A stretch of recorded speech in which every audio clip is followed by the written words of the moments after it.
Hola, buenas tardes, ¿me escuchan?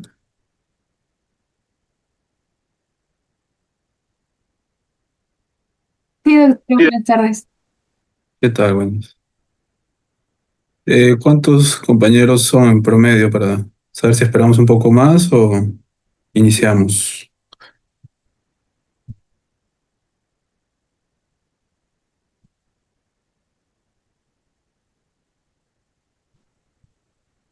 Ah, ya, falta bastantes. Esperamos unos 5 minutos en promedio para iniciar entonces, ¿bien?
Recording in progress.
Bien, ¿se me escucha? ¿Pueden ver la pantalla? Sí, doctor. Bien, vamos a comenzar, ya hemos dado 8 minutos de tolerancia. Bien, entonces el día de hoy, yo soy el doctor Lazo Bedoya, me presento. Mi nombre es Dustin, soy cardiólogo clínico del Hospital de Villa El Salvador. Ya tengo 6 años de experiencia como cardiólogo clínico. He sido formado en la Universidad Ricardo Palma, así que para mí es un placer hoy día dar una clase en mi alma mater. Luego he hecho mi posgrado en la Universidad de San Marcos, tengo estudios externos, amo la cardiología, me gusta hacer de todo en cardiología. Y bueno, el tema de cardiopatía congénita, la verdad que a los cardiólogos a veces no nos gusta mucho, más está enfocado a los cardiopediatras, estamos un poco divididos, pero en sí es muy importante porque cada vez la cardiopatía congénita se ve más en el adulto que en los niños, así que vamos a hablar un poco de las enfermedades más frecuentes porque podemos hablar todo un día de cardiopatías congénitas. Así que comencemos. Bueno, cardiopatía congénita, la definición clásica está bien tipificada. Son malformaciones en la génesis de la estructura del tejido cardíaco. Ya sea pueden ser por las válvulas, por los septos interauriculares o interventriculares, o la estructura propia de los vasos sanguíneos. Pero ¿por qué es importante que las malformaciones congénitas de todo el cuerpo, las más frecuentes, lamentablemente, son del corazón? Y muchas veces no se detectan, así que sí es muy importante saber este tema. En algún momento, sea la especialidad que sean, van a enfrentarse a un paciente con cardiopatía congénita. Así lo quieran operar, le quieran hacer un tipo de tratamiento externo, van a tener un paciente con estas patologías. Así que vamos viendo. La etiología, como pueden ver, es diversa, incluso muchas veces idiopática, o sea, no se sabe el por qué. Mamá sano, papá sano, y hijo con cardiopatía congénita, así que no se sabe por qué. Pero principalmente entre lo que se sabe que es entre la tercera y octava semana es la organogénesis principalmente del tejido cardíaco, es que pasa algo y por ese motivo este paciente, este pequeño, nace con una cardiopatía congénita. Lo que sí se sabe, por ejemplo, las infecciones fetales, maternas, principalmente en el primer trimestre, por ejemplo, la rubiola es muy conocida, muy típica, pueden generar cardiopatías congénitas. Otro, fármacos con su efecto teratogénico, por ejemplo, valproato, carbamazepina en pacientes con epilepsia, litio, por ejemplo, también es un fármaco bastante teratogénico que puede dañar tanto la formación del tejido cardíaco, ¿no? Otros factores genéticos que a veces no se sabe muy bien cuáles son, pero a veces le preguntamos en la familia, ¿alguien ha tenido antecedente de cardiopatía congénita? Sí, me dice, mi abuelita tuvo un CIA, un PCA, por ejemplo, y bueno, el nieto tiene un PCA, un CIA también, ¿no? Entonces también está asociado a temas genéticos, ¿no? Cromosomopatías también, síndrome de Down, síndrome de Noonan, por ejemplo, síndrome de Turner, también son patologías que se asocian a cardiopatías congénitas. Y no siempre, pero a veces no es la única alteración cardíaca, están asociados a otros problemas congénitos, así que es importante verlo de forma global al paciente, ¿no? Un paciente con cardiopatía congénita probablemente tenga una alteración congénita en otro órgano, entonces tienen que investigar bien al paciente de forma global. ¿Mm? Entonces, más o menos es la... Miren, la clasificación típica de cardiopatía congénitas es los que hacen cianosis y los que no son cianóticos, de los acianóticos, ¿no? Pero ya actualmente fisiopatológicamente se sabe que se puede dividir de esta forma, que lo veo bastante didáctica, ¿no? Por ejemplo, aquí vemos los cortocircuitos, o sea que hay una conexión entre la circulación sistémica, el pulmonar, principalmente la circulación izquierda con la derecha, pasa un flujo del lado izquierdo del corazón hacia el lado derecho, que se comunica como cortocircuito o shunts, ¿no? Lo cual aumenta las cavidades izquierdas, sobrecargan las cavidades derechas, eso genera aumento de sobrecarga de volumen de las cavidades derecha, aurícula derecha, ventrículo derecho, y ese aumento de volumen se va por la arteria pulmonar, entonces aumentan el flujo pulmonar. Y estas se pueden dividir en pretricuspidios, o sea, antes de la válvula tricuspidia, como el SEIA ostium secundum, ostium primum, o los drenajes venosos anómalos también. Principalmente la característica de estos pretricuspidios es que son shunts izquierda-derecha, que aumentan el flujo pulmonar, pero que dilatan principalmente el ventrículo derecho. ¿Mm? Mientras tanto, los post-tricuspídeos, o sea, después de la válvula tricúspide, dilatan el ventrículo izquierdo. Entre tales tenemos el CIB, la comunicación interventricular, el ductus persistente y también el canal AB completo, ¿no? Además, tenemos también aquí abajo las lesiones obstructivas. Mayormente el corazón bombea por una arteria y eso se va hacia el organismo o hacia la circulación pulmonar, ¿no? Por ejemplo, a las izquierdas, el ventrículo izquierdo bombea a través de la válvula aórtica el flujo hacia todo el cuerpo, ¿no? Pero ¿qué pasa si hay una estenosis aórtica congénita o una coartación de aorta, o sea, un estrechamiento en el tejido aórtico? Entonces el ventrículo izquierdo va a comenzar a sufrir, va a tener que vencer más presión. Entonces, en compensación, lo que hace para vencer esa presión ese ventrículo izquierdo es que se comienzan a hipertrofiar. Y cada vez va creciendo y va creciendo ese ventrículo izquierdo. Lo mismo pasa con el lado derecho, ¿no? Ese ventrículo derecho que bombea la sangre hacia los pulmones por la arteria pulmonar, si hubiera una estenosis pulmonar congénita, por ejemplo en el síndrome de Noonan, lo que genera en este ventrículo derecho es que cada vez se va sobrecargando de volumen y tiene que aumentar la presión de sí mismo, entonces genera hipertrofia ventricular derecha, ¿no? Entonces la fisiopatología es sencilla, es muy típica. Y acá al lado derecho ya tenemos cardiopatías complejas, ¿no? Que sí, lamentablemente son mucho más complicadas, mayormente es acompañado de cianosis. El paciente tiene síntomas desde al nacer principalmente o muy pequeño, ¿no? Las que tienen flujo pulmonar aumentado es que se van principalmente aumentando el flujo pulmonar, es la transposición de grandes vasos, el truco arterioso persistente, el síndrome de ventrículo izquierdo hipoplásico. Hay otros que el flujo pulmonar ni aumenta, disminuye, se mantiene igual, como la anomalía de Epstein o la transposición de grandes vasos corregida. Y otros también que son incluso peores porque el flujo pulmonar está disminuido incluso, ¿no? Los pacientes tienen mucha cianosis, como la muy conocida tetralogía de Fallot y la atresia tricuspidia, ¿no? De todos estos vamos a hablar un poco de las que son más importantes o más frecuentes y que probablemente vengan para los exámenes, que es lo que más nos preocupa últimamente. Entonces, vamos a hablar de la clasificación típica, acianóticas y cianóticas. Vamos a ver primero las acianóticas. Entonces, aquí tenemos una circulación normal del corazón. No sé si ven mi puntero, si no ven, para ponerle aquí un puntito. Vamos a ponerlo en color amarillo. Entonces, la sangre llega al corazón a través de las venas cava superior e inferior a la aurícula derecha, ¿no? Esta pasa al ventrículo derecho por la válvula tricuspidia. Este ventrículo derecho bombea la sangre hacia la arteria pulmonar, que a la vez por los capilares llega a los pulmones, y al final esta sangre retorna hacia la aurícula izquierda por las cuatro venas pulmonares, ¿no? La sangre pasa de la aurícula izquierda por la válvula mitral hacia el ventrículo izquierdo. Este ventrículo izquierdo bombea y sale a través de la arteria aorta, ¿no? Como se ve bien aquí, hay un septum interauricular, un septum interventricular indemne, no hay ningún tipo de comunicación, por lo cual la circulación derecha está separada de la circulación izquierda, ¿no?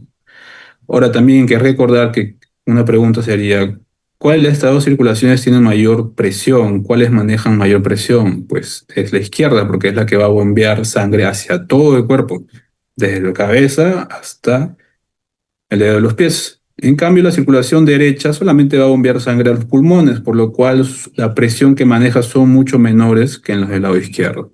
Bien. Entonces, a partir de eso, los shunts izquierda-derecha, principalmente, es porque hay un defecto, ya sea en una de estas paredes, el septum interauricular o septum interventricular, ¿no? Tenemos el CIB, el CIA y la persistencia de conducto arterioso persistente, que es un shunt distinto que lo vamos a ver más adelante. Entonces, comencemos con el más frecuente. Una pregunta típica es, ¿cuál es la cardiopatía congénita, una de las más frecuentes? Pues una de las más frecuentes es el CIB, la comunicación interventricular. Ahora también se dice que es la arteria aorta bicúspide, o sea, que en vez de tenga tres valvas, la aorta tiene solamente dos velos. Entonces, siempre está en discusión que la aorta bicúspide y el CIB son de las cardiopatías más frecuentes. Y como vemos aquí en este corazón, aquí tenemos un septum interventricular, ¿no? Ya hemos dicho que el septum interventricular no debe tener ningún agujero, debe ser indemne. Pero aquí vemos, según la posición, vemos unos agujeros donde se forma un defecto y hay una comunicación entre la circulación izquierda con la derecha, ¿no? Depende de dónde aparezca el agujero, es que se clasifica, ¿no? Por ejemplo, si es aquí en la parte muscular del septum, es un defecto, un CIB muscular, ¿no? Si es al costado de la válvula tricúspide, se conoce como perimembranoso. Y si están cerca o debajo de la aorta o la arteria pulmonar, como se ven aquí, es un CIB subaórtico o subpulmonar, ¿no? Entonces, dependiendo de la ubicación, es que se define el tipo, ¿no? Ahora, ¿cuáles son los más frecuentes? Aproximadamente el 50% son defectos musculares. La mayoría nacen con un defecto muscular. ¿Y cuál es lo bueno de ello? Que dentro del año mayormente se cierran solos.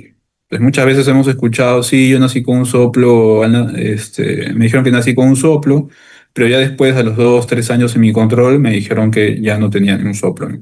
Probablemente tenía un CIB muscular, ¿no? Lamentablemente no todos los CIB cierran, y mayormente los que más se ven ya en la etapa de niñez o adultez son estos aquí, los CIB perimembranoso, que permanecen abiertos. Ahora, ¿qué tan importante va a afectar el corazón de este paciente? Va a depender del tamaño del defecto. A mayor tamaño, mayor síntomas, mayor shunt, mayor flujo de izquierda a derecha. Entonces, mientras más grande es el defecto, mayor síntoma, complicaciones a largo plazo o a corto plazo va a tener este paciente, ¿no? Si es un defecto pequeño, obviamente no va a pasar mucha sangre, entonces el ventrículo se acomoda al volumen que le llega y puede bombear y no se hace tanta hipertrofia, ¿no?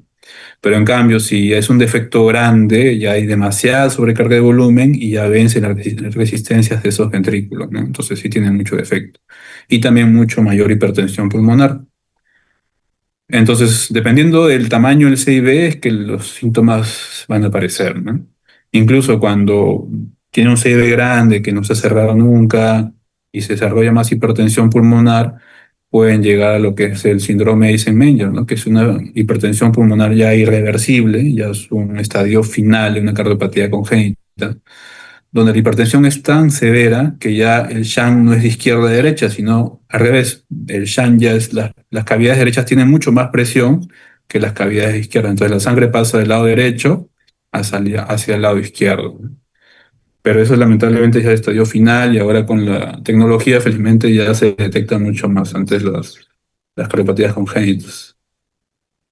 Entonces lo que ustedes tienen que saber para el examen, una pregunta típica, paciente de edad joven, 20, 30 años, ¿no? Incluso un niño puede ser, con un soplo pansistólico parasternal izquierdo. Mayormente es un soplo intenso, rudo, que desarrolla taquicardia, taquipnea, se enferma seguido, no tiene un crecimiento adecuado, se cansa al hacer actividad física, ¿no? Y en el EKG, hipertrofia ventricular izquierda, ¿no? Porque el ventrículo izquierdo es lo que más se sobrecarga de volumen. Y aquí vemos, por ejemplo, este es un septum interventricular en la imagen inferior derecha, es una imagen de ecocardiografía. Y aquí tenemos el septum interventricular que debería seguir esta imagen hasta aquí, hasta la aorta. Pero aquí vemos este espacio de aquí que es como un agujero. Y la sangre entonces pasa del ventrículo izquierdo hacia el ventrículo derecho por este agujero. Entonces es un septum interventricular perimembranoso, ¿no? Está al costado de la válvula tricúspide. Es uno de los efectos más frecuentes que vemos, ¿no? Como le digo, lo podemos ver desde pequeños al nacer nada más, hasta ya pacientes de 20, 30 años que han estado tolerando este shunt, ¿no? Pero ya vienen con síntomas de falla cardíaca. Ahora, el soplo, es una característica importante que mientras más pequeño es el defecto, el sonido es mayor. ¿Por qué? Porque como el defecto es mucho más pequeño, entonces la sangre pasa con mayor velocidad y turbulencia y eso genera más sonido, más ruido. Entonces, un defecto grande no genera a veces un soplo muy importante. Entonces, en CIB es esa característica. Defectos más grandes, síntomas mucho mayores y mucho más tempranos, pero a veces el soplo es menor. En cambio, C y B pequeños no tienen muchos síntomas, pueden llegar a adultos y tienen soplos grandes, ¿no? Soplos muy fáciles de ocultar. Entonces, eso es inversamente proporcional el sonido del soplo con el defecto, con el tamaño del defecto. ¿Mm? Aquí, por ejemplo, tenemos una ecografía Al lado izquierdo tenemos una ecografía normal. Es una imagen ecocardiográfica de cuatro cámaras. Siempre en ecocardiografía transtorácica todo está al revés. Aquí, así que aquí al lado derecho tenemos el ventrículo izquierdo, la aurícula izquierda. Aquí tenemos el septum interventricular y este es el ventrículo derecho con la aurícula derecha. Válvula mitral, válvula tricuspidia. Por ejemplo, este sí es una eco de un bebé. No me acuerdo cuántos meses tenía, es pequeño nada más. Y aquí cuando podemos el flujo, el Doppler color a través del septum interventricular, que debería ser así indemne, vemos aquí que hay un flujo, ¿no? Esta imagen azul, vemos cómo pasa el shunt izquierda a derecha, ¿no? Entonces, en este bebé probablemente se le escucha un soplo, algún síntoma de falla cardíaca o disnea, y se le oculta y se le hace una ecografía y se observa el defecto, ¿no? Como he dicho, mientras más pequeño sea el soplo, más ruidoso es, pero a veces tienen mucho menos síntomas, ¿no? El tratamiento, principalmente cuando ya pasó el tiempo que se espera que cierre solo, principalmente al año, unos dicen hasta los 2 años que se les daba el chance, pero ya cuando vienen con 5 o 6 años, si es un defecto, digamos, grande que está generando sobrecarga de volumen, con síntomas de falla cardíaca, entonces sí se tienen que operar, ¿no? Se cierran mayormente. Ya sea con parche, se abre el pecho y se le pone un parche entre los ventrículos. Y ahora también la tecnología permite colocar stents o unplatzers como parches, pero por vía percutánea. Entonces, sin abrir al paciente, sin necesidad de cortarlo, se ingresa por las arterias y las venas del corazón y se puede poner un parche, ¿no? Eso es lo que la tecnología nos permite ahora. Pero igual, muchos pacientes ya vienen adultos, ya vienen de edad de 40, 50 años con hipertensión pulmonar y hay que determinar si ese paciente tiene chance de beneficiarse con un parche, ¿no? Ya cuando tiene hipertensión pulmonar muy avanzada, por más parche que le pongas, ya dañó la vasculatura pulmonar y esa hipertensión pulmonar, por más que cierres el defecto, ya está permanente, ¿no? Entonces, no siempre se va a cerrar si ya tenemos hipertensiones pulmonares severas, ¿no? Y cuando no se cierra, solamente manejamos la falla cardíaca del paciente, paliativo, en unos casos cuando ya son muy avanzados. Y estos pacientes tienen mucho riesgo de hacer endocarditis, ¿no? Entonces, si el paciente va a ser sometido a una cirugía, intervención, se le da antibiótico de forma profiláctica. Entonces, CIB, en resumen, es un soplo importante, se ve en niños pequeños hasta adultos, dependiendo del tamaño, son los síntomas, ¿no? Hay hipertrofia del ventrículo izquierdo y su cierre mayormente es quirúrgico o percutáneo. Ahora vemos otra patología muy importante, que es el CIA. Igual, el CIA vemos aquí el septum interauricular, que mayormente tenemos un septum primum y luego un septum secundum, hacen que hay una división entre ambos aurículas que se llama el septum interatrial. Según la zona del defecto, también es que se dividen, ¿no? Mayormente aquí, principalmente por la fosovalis, en el centro del septum auricular, se encuentran los CIA ostium secundum. Cuando son cerca a la válvula mitral, es un defecto ostium primum. Y cuando está cerca a la desembocadura de la vena cava, ya sea superior o inferior, se le llama defecto tipo seno venoso. Entonces, es muy parecido a lo que pasa en el CIB, la sangre de las cavidades izquierdas a través del septum auricular, que hay un agujero ahí, pase de la aurícula izquierda hacia la aurícula derecha, ¿no? Entonces, eso sobrecarga de volumen a la aurícula derecha y a la vez sobrecarga de volumen en la ventrícula derecho y genera mayor hipertensión pulmonar. Las manifestaciones clínicas son también igual pacientes con fatiga, disnea, enfermedades frecuentes en niñez, crecimiento deficiente.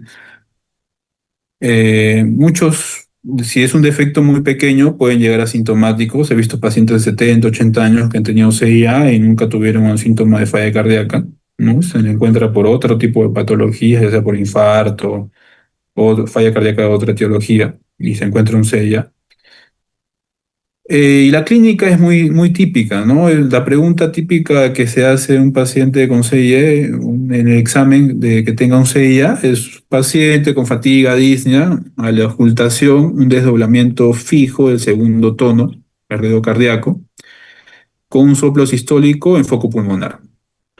En el EKG, bloqueo completo de rama derecha porque vemos que se dilatan las cavidades derechas, el eje desviado hacia la derecha, signos de hipertrofia ventricular derecha e incluso el signo de Croquetage, que es esta mediadura de las ondas R en 2, 3 y ABF, ¿no? También es un signo bastante típico que describe el CIA ostión secundo principalmente, ¿no? En la placa cuando vemos, vamos a ver un poco de cardiomegalia, el arco pulmonar prominente, sobresaliente, porque recordemos que hay hiperflujo pulmonar, dilatación de cavidades derechas y también flujo pulmonar aumentado, ¿no?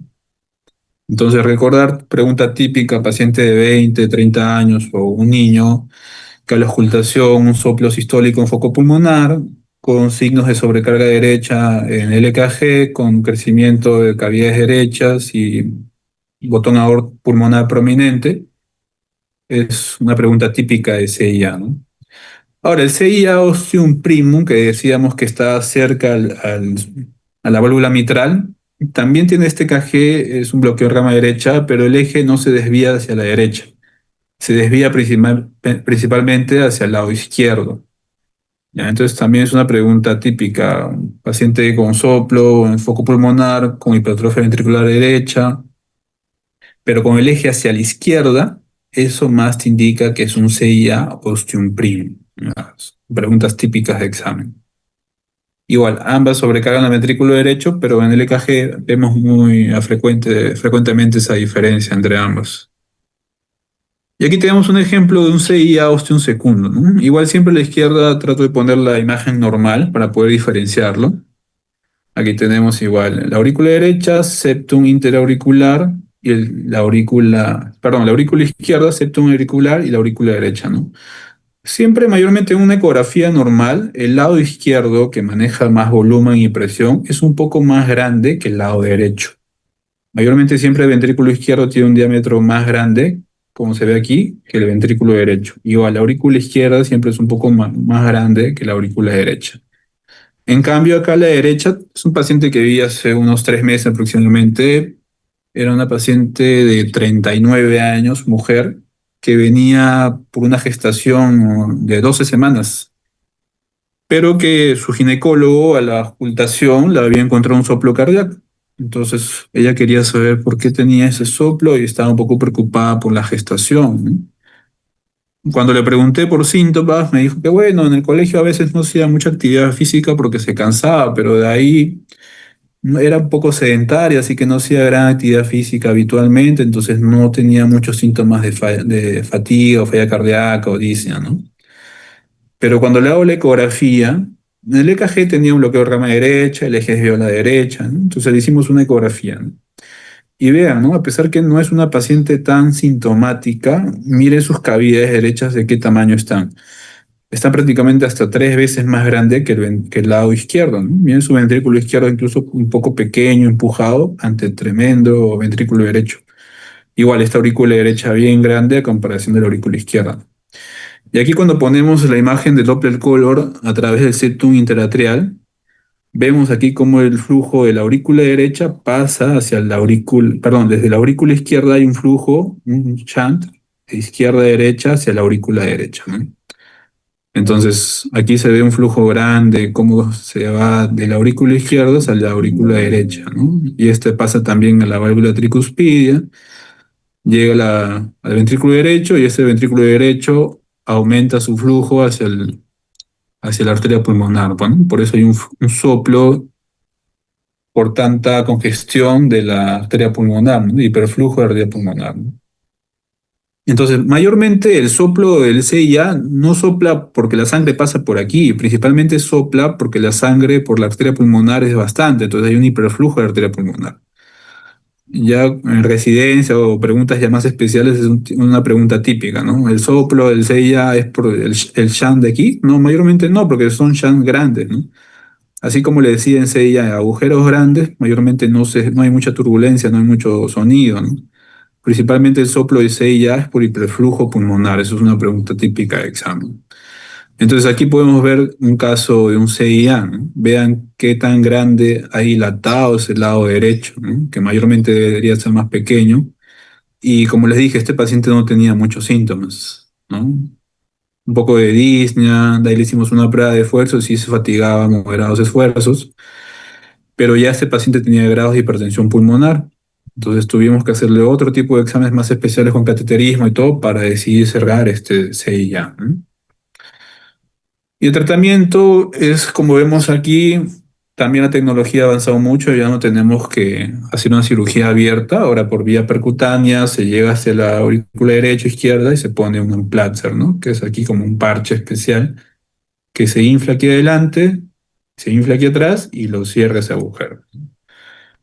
Cuando ya sí es muy avanzado, cuando ya tiene hipertensión pulmonar severa, que desarrolla Eisenmenger, mayormente ya es paliativo, o a veces se maneja un poco la hipertensión pulmonar para ver si mejoran y ya se decide el cierre.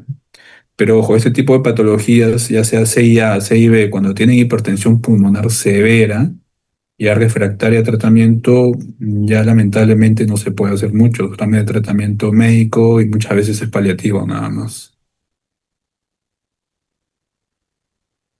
Sigamos con otra patología bastante frecuente, el conducto arterioso persistente. O sea, de los 100 alumnos que tenemos aquí, todos hemos tenido ducto arterioso persistente antes de nacer, porque es parte de la circulación fetal normal, ¿no? Pero normal es que dentro de las primeras horas de vida, este ducto que comunica la arteria aorta con la arteria pulmonar se cierre, ¿no? Pero ¿qué pasa? Que en algunos casos, principalmente en pacientes, en bebés prematuros, en mujeres o con infecciones maternas, como principalmente se describía antes la rubiola, antes de la época de vacunación, este defecto no cierra. Entonces se mantiene permeable. Entonces la aorta sigue comunicando y enviando sangre. Ahora la aorta de gran presión manda sangre hacia la arteria pulmonar, sobrecargando el flujo pulmonar y después al ventrículo izquierdo. Entonces, es un defecto, como le digo, todos tenemos ducto arterioso persistente antes de nacer, pero después ya vienen los problemas, ¿no?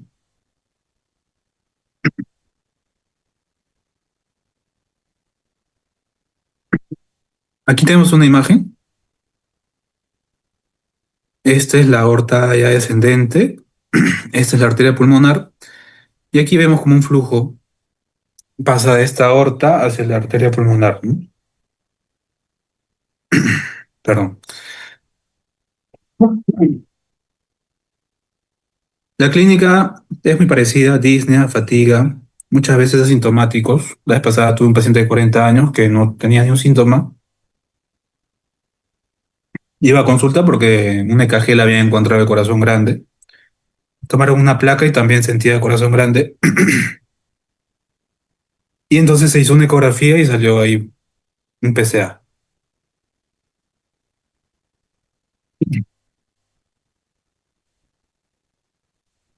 Perdón, chicos, estaba con una infección y recién estoy mejorando y ahora creo que justo he vuelto a la zona de garganta.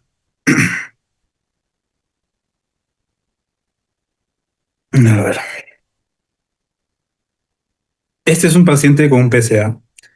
Aquí vemos la arteria aorta, esta es la arteria pulmonar, y vemos aquí un flujo continuo, constante, que va de de la arteria aorta hacia la arteria pulmonar.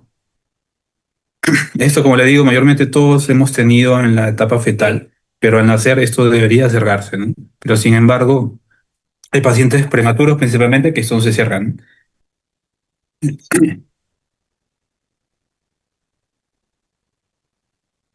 Entonces, como ven, es un flujo constante que va de la arteria aorta hacia la pulmonar. Entonces, por eso la auscultación, como se dice aquí, es un soplo continuo sistodiastólico, principalmente en la zona infraclavicular izquierda, ¿no? Este soplo se llama soplo de maquinaria o soplo de Gibson. Entonces la pregunta típica también es un paciente de 20, 30 años, quizá menos, con crecimiento de cavidades izquierdas, que a la ocultación se le encuentran un soplo continuo, principalmente en la región infraclavicular izquierda. Incluso algunas preguntas ponen soplo de Gibson, ¿no? Y ahí que tienen que marcar PSA, ¿no? Conducto arterioso persistente, ¿no? Entonces, El cierre también, como le digo, muchas veces en las primeras horas de vida cierra, incluso a algunos cuando es muy pequeño se le da un poco más de chance y cierran en las primeras semanas o sea, el primer año como se ve. En algunos casos se le da inhibidores de prostaglandina, típicamente se usa la indometacina. El ductus es muy dependiente de las prostaglandinas y cuando le damos un inhibidor de ello, mayormente se puede cerrar. Pero cuando no se puede cerrar, ya son pacientes mayores que ya han venido con dilatación de cavidades izquierdas, se le puede manejar un poco la falla cardíaca con diuréticos, pero el tratamiento, cuando es un PCA grande que ha dilatado las cavidades izquierdas, es quirúrgico. Entonces, también hay ese tratamiento quirúrgico simple, donde se hace una ligadura de ese conducto hasta con dispositivos percutáneos también. Entonces, el PCA también es un defecto bastante frecuente. La característica es un bloco continuo. A veces uno pone la mano en el pecho del paciente y siente ese frémito. Entonces, es un soplo grado 4 como le dicen a uno, ¿no? Se escucha incluso hasta la espalda, ¿no? Es un soplo bastante pronunciado, bastante sonoro, ¿no? Para terminar con los shunts izquierda-derecha o los asianóticos, tenemos también a la coartación de aorta, que decíamos principalmente que es una cardiopatía obstructiva del lado izquierdo, ¿no? ¿Qué es lo que sucede? Que a nivel de la aorta ya prácticamente descendente hay este estrechamiento, esta estenosis que impide el flujo normal de la aorta ascendente del callado hacia la aorta descendente, ¿no? Y como sabemos, la aorta descendente lleva el flujo ya sea los vasos mesentéricos hasta las piernas, ¿no? Entonces hay una gran diferencia entre la circulación superior, digamos, de los brazos con la circulación inferior de las piernas o del cuerpo, de la mitad del diafragma hacia abajo, ¿no? Entonces, principalmente tenemos dos tipos, la preductal o la postductal. En ambos hay estrechamiento, lo único que depende es si está antes del conducto arterioso o después del conducto arterioso, ¿no? Ya hemos dicho que todos tenemos conducto arterioso en la sangre. Es más preocupante, más grave la preductal, mayormente se detecta ni bien nacen, se dice la forma infantil, predominan en los pacientes varones y una pregunta típica es que la coartación de aorta está asociado hasta un 50% de válvula aórtica bicúspide, que quiere decir que la aorta en vez de traer los tres velos, tiene solamente dos velos. Es una patología bastante asociada a aorta bicúspide. Cuando tienes coartación, tienes que pensar en aorta bicúspide. Y cuando tienes una aorta bicúspide, tienes que buscarle coartación. Siempre es muy importante, ¿no? También está asociado a un síndrome bastante frecuente, como el síndrome de Turner, y también está asociado a neurismas cerebrales. Entonces, paciente con coartación de aorta, aorta bicúspide, hay que buscarle también una posibilidad que tenga una malformación, un aneurisma cerebral, ¿no? Entonces, como decíamos, la forma preductal es la más grave. Mayormente nacen los bebés, se cierra el PCA y problemas porque no hay comunicación del corazón que pueda llegar la sangre adecuadamente hacia las piernas, la circulación esplánica, del diafragma hacia abajo, ¿no? En cambio, la forma postductal es la que se ve en los adultos, ¿no? Mayormente es asintomática y se detecta ya cuando vienen 20, 30, 40 años con otros síntomas de falla cardíaca, dilatación de cavidades izquierdas, ¿no? Mayormente se inician los síntomas de segunda década de vida y una característica bastante importante y una pregunta de examen también es paciente de 20 años con hipertensión pulmonar, con un soplo cardíaco, con diferencial de pulso de los miembros superiores con inferiores, es una pregunta típica de coartación de aorta, ¿no? Como se ve ahí, hay una diferencial de presión o de pulso entre las extremidades superiores y las extremidades inferiores. ¿Qué quiere decir? Echas al paciente o lo sientas y le palpas los pulsos de los brazos, o sea, braquial o radial, y lo comparas con los pulsos pediales o femorales, y van a ver que los pulsos superiores son mucho más intensos que los pulsos de los miembros inferiores. Incluso estos pacientes se quejan de frialdad distal, caminan y claudican por la insuficiencia arterial que genera esta disminución de flujo en la zona inferior, ¿no? A veces oculta un soplo mesosistólico en la parte anterior del tórax, pero es por el flujo alterado de esta cortación. Entonces, ya saben, la pregunta típica, paciente joven, hipertenso, o diferencial de pulso en miembros superiores con inferiores, un PCA hasta no demostrar lo contrario, ¿no? ¿Qué le piden?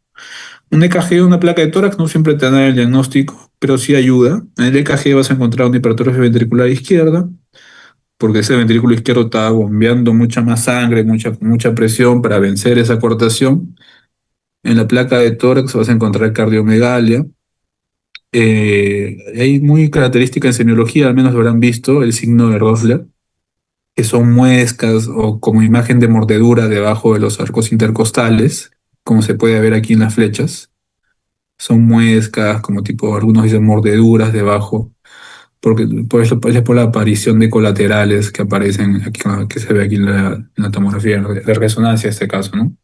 Y otro es el signo del 3 que también se ve aquí, por ejemplo, que se ve por la cortación que está aquí, ¿no? Entonces tenemos aquí uno y el 3, ¿no? Debido a de esta cortación, ¿no? Acá también se puede ver mucho mejor el signo de 3. Aquí está el primero y acá está el otro, el 3, ¿no? Entonces, signo de 3, signo de Rosler, por las muescas, también es bastante descrito en el PCA, ¿no?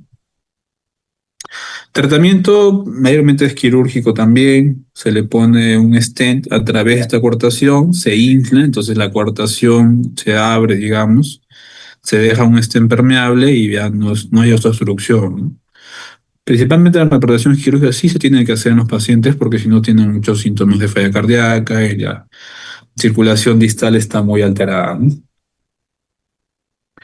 Entonces ya hemos terminado con las fascianóticas, al menos las más frecuentes. Vamos a terminar con las cianóticas. Las cianóticas lamentablemente sí son muy sintomáticos desde pequeños. Ni bien nacen los bebés o niños muy pequeños ya desarrollan la cianosis, principalmente al llanto, ¿no? No toleran mucho la lactancia, mal crecimiento, se infectan rápidamente. Muchos no salen nacen y van a UCI, muchos fallecen, ¿no? Entonces, dependiendo del tipo también es la severidad, ¿no? Vamos a ver también algunas cuantas que son las más frecuentes, porque tenemos varias y muy complejas incluso. Pero la característica típica, tú ves un bebé recién nacido que no tiene una patología pulmonar, una causa de por qué sature o la oxigenación esté baja, y ya lo ves así, ¿no? Cianosis perioral, ¿no? Y sus saturaciones bajas desde el inicio, ¿no? Sin tener una dificultad respiratoria, una infección pulmonar, una neumonía que justifica el cuadro, ¿no? Entonces vamos a describir una de las más frecuentes. Entre ellas tenemos la famosa tetralogía de Fallot, ¿no? Tetralogía de Fallot, pues Fallot describió 4 alteraciones en un corazón con este tipo de cardiopatía congénita. Y es una pregunta típica de examen, ¿no? ¿Qué alteraciones se ve en una tetralogía de Fallot, ¿no? Yo me lo aprendí de esta forma, no sé si para ustedes sea fácil, ¿no? Pero acuérdense, mayormente la circulación pulmonar llega a la aurícula derecha, pasa a la tricúspide y por el ventrículo derecho se va hacia la arteria pulmonar y ahí el flujo pasa libremente. Entonces, como la sangre pasa bien en la circulación pulmonar, el septum está indemne, no tengo ningún problema, ¿no? Pero ¿qué pasa en la tetralogía de Fallot? Esta arteria pulmonar, ya sea por debajo de la válvula, por la válvula o después de la válvula, hay una obstrucción. Hay una estenosis pulmonar subpulmonar o pulmonar. Entonces, ¿qué pasa? La sangre ya no puede fluir libremente del ventrículo derecho hacia la arteria pulmonar. Hay esta obstrucción. Entonces, el ventrículo derecho, ¿qué es lo que hace? Se comienza a hipertrofiar. Va creciendo, los miocitos van aumentando, entonces se ve hipertrofia del ventrículo derecho. Entonces el corazón sabio dice, uy, si no puedo salir por aquí, entonces necesito salir por otro lado. Entonces, ¿qué pasa? Se genera, el bebé nace con un CIB. Vemos aquí la comunicación interventricular, que permite el flujo de la sangre cianótica hacia el lado derecho, hacia el lado izquierdo, perdón, al ventrículo izquierdo, ¿no? Y aparte de eso, necesito que la sangre salga pero si lo paso al ventrículo izquierdo demoraría mucho. Entonces, ¿qué hace? La aorta se mete por aquí, cabalga. Entonces eso me permite que la sangre también de este ventrículo derecho pueda fluir un poco más. Entonces esas son las cuatro características de tetralogía del falón. Debido a que hay esta estenosis pulmonar o infrapulmonar, hay hipertrofia ventricular derecha, hay un CIB y hay un acabalgamiento de la aorta. Esas son las cuatro características de tetralogía del falón. Estenosis pulmonar, hipertrofia ventricular derecho, CIB y acabalgamiento de la aorta. Eso vienen las preguntas mayormente, ¿no? Es la cardiopatía congénita, sí, más frecuente. Principalmente se detecta al primer año. No todos son sintomáticos al nacer. Y una pregunta que hacen algunos también, pentalogía de Fallot, es cuando le agregamos un CIA. O sea, aparte de lo que hemos descrito, el paciente tiene un CIA, se denomina pentalogía de Fallot. Mientras más severa es la estenosis, o sea, la obstrucción que vemos aquí, más sangre va a tener que pasar del ventrículo derecho al ventrículo izquierdo para que pueda desfogar. Entonces va a haber mayor mezcla de sangre desoxigenada con oxigenada, entonces más cianosis va a haber, ¿no? Porque esta sangre desoxigenada se va a ir por la aorta hacia el cuerpo, entonces el paciente ya no va a ir con una sangre con una saturación de 99, sino una saturación de 70, 60, y mientras más obstrucción hay aquí en la arteria pulmonar, peor va a ser el flujo hacia la aorta con mayor cianosis, ¿no? Entonces, eso va a depender mucho, ¿no?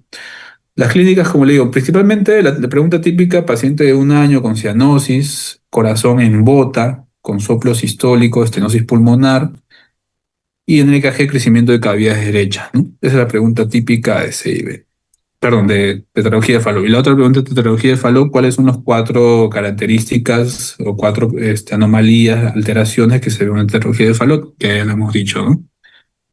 Entonces hay un soplo de estenosis pulmonar, el que ya hemos dicho, pero un soplo de CIB también, a veces se puede escuchar. Mientras más grande el CIB, menos se escucha el soplo. Pero hay crecimiento de cavidades derechas por la hipertrofia y bloqueo de rama derecha también.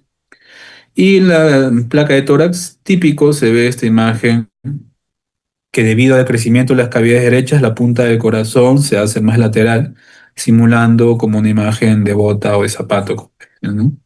En semiología la habrán visto en la imagen típica de zapato, en una cardiopatía congénita, un diagnóstico de tetralogía de Fallot.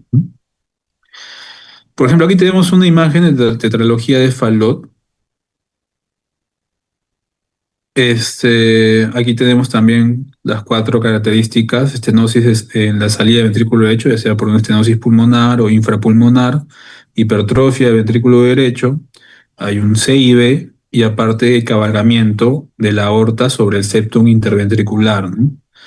Y aquí lo vemos mucho mejor. Este es el ventrículo izquierdo, esta es la válvula mitral, esta es la aurícula izquierda, ¿no?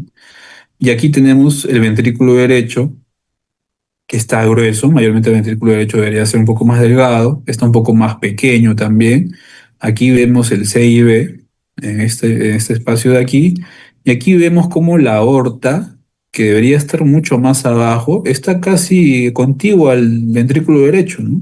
Eso mayormente no se ve, la arteria aorta debería estar más abajo, asociada al ventrículo izquierdo, ¿no? Entonces está cabalgando, ¿no? Está sobre el septum interventricular, debería estar mucho más abajo, ¿no? Entonces es el cabalgamiento clásico de la aorta sobre el septum interventricular, ¿no? Que describe una anomalía de Epstein, ¿no?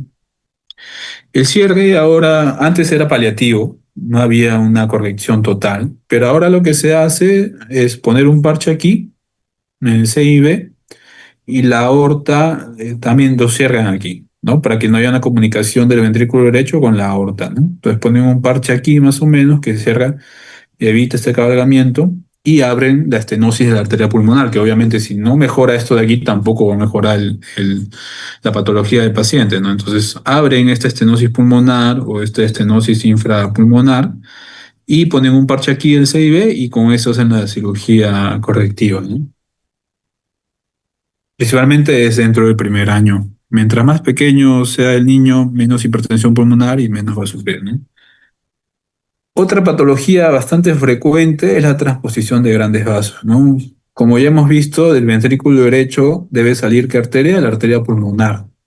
y el ventrículo izquierdo debe salir la arteria aorta, ¿no? Sin embargo, en la transposición de grandes arterias, ¿qué sucede? Lamentablemente pasa eso, del ventrículo derecho nace la arteria aorta. Entonces la sangre que está desoxigenada, la sangre baja en saturación de oxígeno, pasa hacia nuestro organismo por a través de la aorta, ¿no? Pasa por la arteria brachiocefálica, va por la aorta descendente, circulación esplánica, renal, miembros inferiores, entonces hay una cianosis generalizada, ¿no? Y el ventrículo derecho, perdón, el ventrículo izquierdo está conectado a la arteria pulmonar, ¿no? Entonces este paciente es muy cianótico, ni bien nace ya tiene cianosis, ¿no?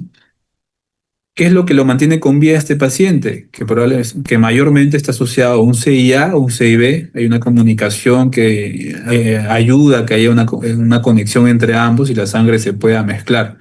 Porque si no hubiera una conexión, ya sea un CIA o un CIB, este paciente fallecería ni bien nace, ¿no? Una característica típica es una pregunta de examen, sería paciente recién nacido con cianosis al nacer, sin patología respiratoria, al EKG, crecimiento de cavidades derechas principalmente, y en la placa de tórax describe una imagen característica en forma de huevo. Así lo ponen los semiólogos antiguamente, ¿no? Entonces, paciente recién nacido con cianosis al nacer sin patología pulmonar, EKG con crecimiento de cavidades derechas, con imagen de huevo, es una transposición de grandes arterias hasta no demostrar lo contrario, ¿no? Esa es la pregunta típica del examen. Ya llegando al final, otra patología que se ve bastante frecuente, este sí, mayormente se ve en adultos, pero se detecta desde niños también, es la anomalía de Epstein, ¿no? Aquí tenemos cómo mayormente se ve el corazón, la válvula mitral y aquí la válvula tricuspidia, ¿no? Se hace una línea, un trazado, mayormente la válvula tricuspidia está casi al nivel, la inserción está casi al nivel de la válvula mitral. Pero miren lo que pasa en la anomalía de Epstein, aquí en el lado derecho. Miren dónde está la válvula mitral y miren la inserción de la válvula tricuspidia. Está muy a nivel inferior del ventrículo derecho. Entonces miren la distancia de aquí que había, casi a al mismo nivel. Y aquí miren, válvula mitral, válvula tricuspidia, ¿no? Entonces, ¿qué sucede? La aurícula derecha es gigante. Es una aurícula derecha gigante y más bien un pequeño ventrículo derecho. Y esta válvula tricuspidia es hipoplásica, anómala, con una gran insuficiencia tricuspidia. Entonces, mucha sangre se regresa hacia la aurícula derecha, creciendo cada vez más, ¿no? Y muchas veces hay un CIA que está comunicando esta sangre hacia la aurícula izquierda y aquí por aquí pasa mucha sangre desoxigenada con gran presión hacia la aurícula izquierda, por eso también causa cianosis, ¿no? Ahora, si el paciente no tiene un CIA, a veces no presentan cianosis, ¿no? Pero casi un 50% de estos pacientes tienen un CIA. Entonces la sangre pasa de esta gran aurícula derecha hasta esta pequeña aurícula izquierda, por diferencia de presiones, obviamente pasa la sangre desoxigenada aquí, entonces en la circulación sistémica hay sangre desoxigenada, cual causa cianosis, ¿no? Pero si no tuviera un CIA, sí, este paciente puede ser que nunca tenga cianosis, solamente hacen falla derecha, congestión pulmonar, perdón, congestión sistémica, edemas, hepatomegalia, ¿no? Y flotación yugular. Entonces, hay una malformación en el origen de la válvula tricuspidia que genera esta anomalía. Está muy asociado al CIA, casi el 50%. Y otro que está bastante asociado es esa arritmia, que es el síndrome de Wolff-Parkinson-White, ¿no? Entonces, muchos de estos pacientes vienen por episodios de arritmias, TPCBs, palpitaciones, desmayos, y se le hace una eco y encontramos una anomalía de Epstein. Entonces, el tratamiento mayormente es quirúrgico, tratar de mejorar o disminuir el volumen de esta aurícula derecha, tratar de mejorar la implantación o la función de esta válvula tricuspidia para mejorar la insulina tricuspidia. Y con eso mejoran algo, pero digo, aún así hacen falla derecha y su pronóstico no es tan bueno ese tipo de pacientes, ¿no? Pero digo, muchos de estos pacientes pueden hacer cianosis o pueden estar asintomáticos muchos años, ¿no? Ya vienen adultos y se le encuentra el problema cardíaco. Igual para comparar al lado izquierdo, veamos, aquí está la válvula tricuspidia, válvula mitral, prácticamente al mismo nivel. Por eso la aurícula derecha tiene un tamaño normal, el ventrículo derecho normal. En cambio, veamos aquí la anomalía de Epstein. Miren, la válvula tricuspidia, ¿dónde está insertada? Está bastante distal de donde está la válvula mitral. Miren, entonces está apicalizada, como dicen, ¿no? La abertura de esta válvula está a este nivel, casi más de la mitad del ventrículo, ¿no? Entonces la aurícula derecha es todo esto de aquí, es gigante, y el ventrículo derecho es pequeño, ¿no? Incluso si hay un CIA, acá no parece que hubiera CIA, pero si hay un CIA, puede estar más asociado a cianosis, ¿no? Entonces es una patología bastante frecuente y bastante preguntada en exámenes de NAN o de residentado médico, preguntan típicamente, ¿no? Paciente, a veces ponen ya adultos, ¿no? Que acude por disnea, fatiga, se le encuentra cianosis, acropaquias. En el EKG, característico, un bloqueo completo de rama derecha o incompleto algunas veces, pero lo que es bastante característico de la anomalía de Epstein es las ondas P gigantes, o también conocido de Himalaya, P de Himalaya, ¿no? Por la montaña. Entonces aquí ven, no es tan típico este KG porque yo he visto ondas P mucho más grandes, más de 5 cuadraditos incluso, por eso se le dicen ondas P gigantes, P pulmonares, principalmente, porque son crecimiento de aurícula derecha y con bloqueo completo de rama derecha, ¿no? Y en la placa típica también, corazón botellón, como le dicen algunos, ¿no? También es bastante típico la anomalía de Epstein, ¿no? Este es de un pequeño, probablemente con cianosis, bloqueo de rama derecha. Entonces se le encuentra este tremendo corazón, ¿no? Eso es muy característico de anomalía de Epstein, ¿no? Soplo también tienen por la insuficiencia tricuspidia, esa gran cantidad de sangre que se regresa, que mayormente es severa, también mayormente es un soplo a nivel de foco tricuspidio, ¿no?